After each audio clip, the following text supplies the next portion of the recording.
Hello friends, today we will discuss about gram staining. Gram staining is a differential staining and thus can classify a bacteria into two types, that is gram-positive bacteria and gram-negative bacteria. This classification is done under the cell wall composition, and this gram staining was developed by a Hans Christian Gram, and this is how the gram stain got its name from the scientist. So as we discussed earlier, the two classifications of a bacteria is based on the cell wall. The cell wall has a component called peptidoglycan. This peptidoglycan is thick in a gram-positive bacteria, so it can retain the primary stain, that is the crystal violet.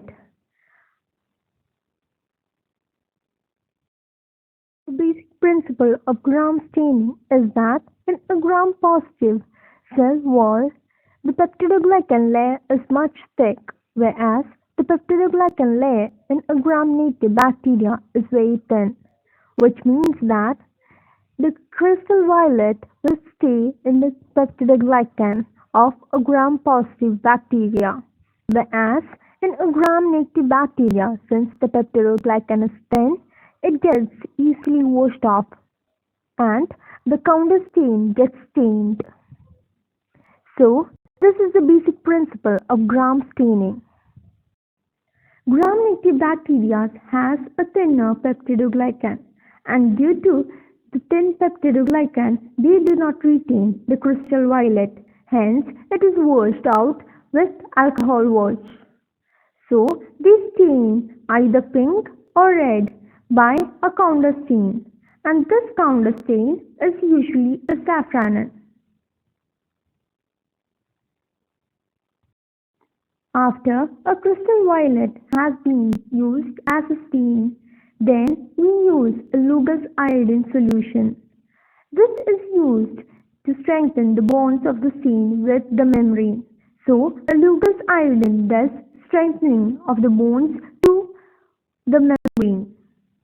So, a gram staining is only the first step in the identification of a bacterium.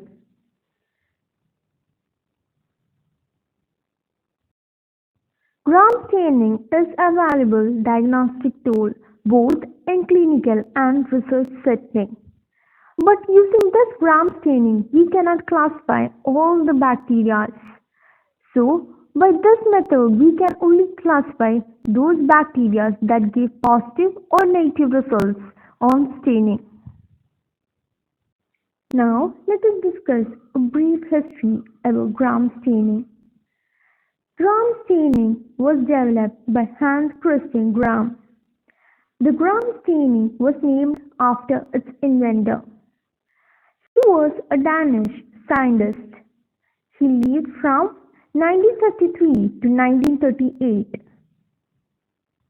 This is Hans Christian Gram, and he discovered the gram staining.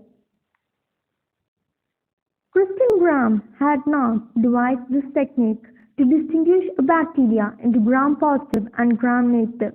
Indeed, he had devised it to make a bacteria more visible in a stained sections of lung tissue.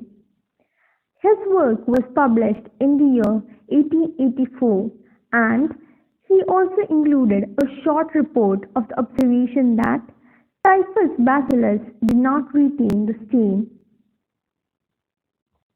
Now, let us discuss the reagents needed for gram staining. There are four reagents, that is, a crystal violet, which is the primary stain, iodine, which is the modern stain, a decolorizer, which is made up of acetone and alcohol. Next, we need a safranin, which is the counter stain. These are the reagents that are used in gram staining, which is crystal violet solution, gram iodine solution, 95% of ethyl alcohol, and safranin. Now, let us discuss the procedure of gram staining. Take a clean slide and prepare a smear of suspension on the clean slide with a loop full of sample. Next, air dry and heat fix. The first step in any staining is that you have to prepare yourself from staining. That is, you are dealing with bacteria and you have to prevent the entry of bacteria into your body. So, you have to wear gloves. This is the first step. The next step in gram staining is that you have to clean the slide very properly. The slide and the area you use should be disinfected. Take a drop of the sample and make a smear from the sample. This diagram would help you understand how a smear is being prepared.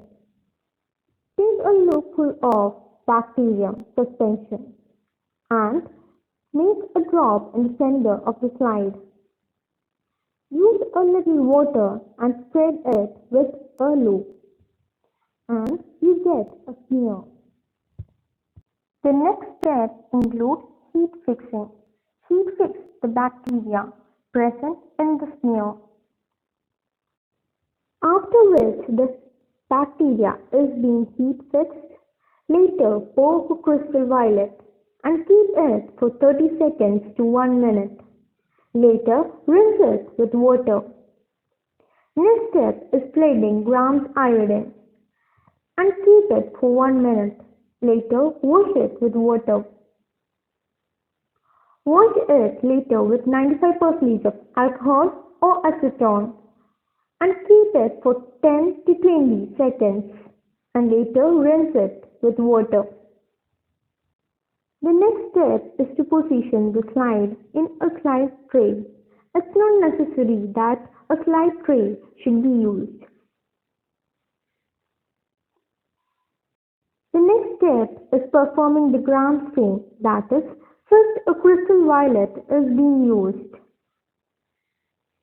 to stain the bacteria.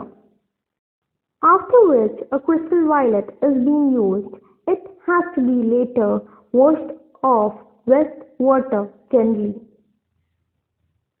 Later, we have to flood the smear with iodine and then rinse it.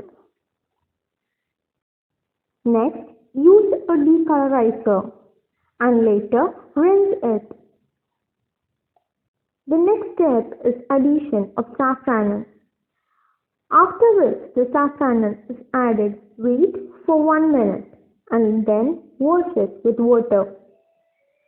Next, air dry it or blow dry and observe under a microscope.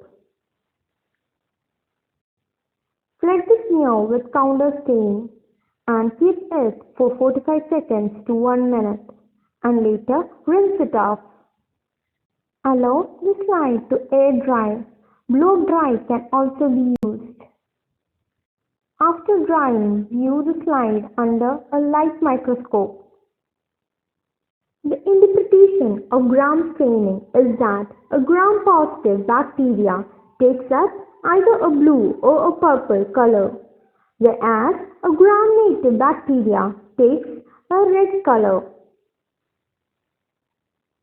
Identify the gram-positive and gram-negative bacteria. The gram-positive bacteria are blue or purple in color, whereas the gram-negative bacteria are pink or red in color. Next is identify the gram-positive bacteria by shape.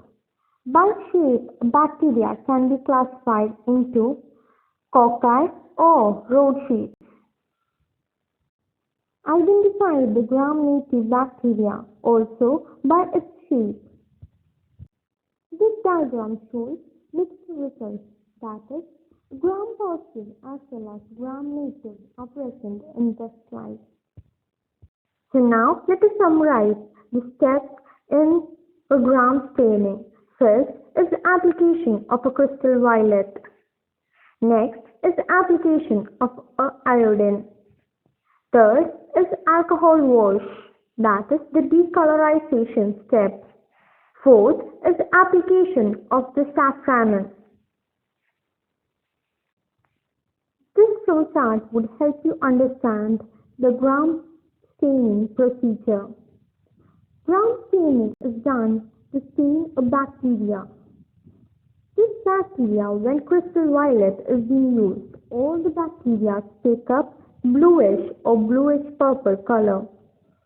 And after the crystal violet is washed, a iodine solution is added, and this iodine solution fixes the crystal violet to the membrane.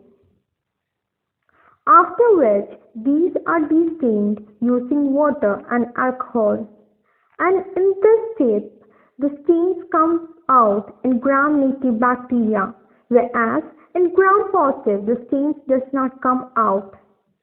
So here too we can differentiate a gram-positive and a gram-negative. For better understanding, we stain it with a counter stain, which is safranin.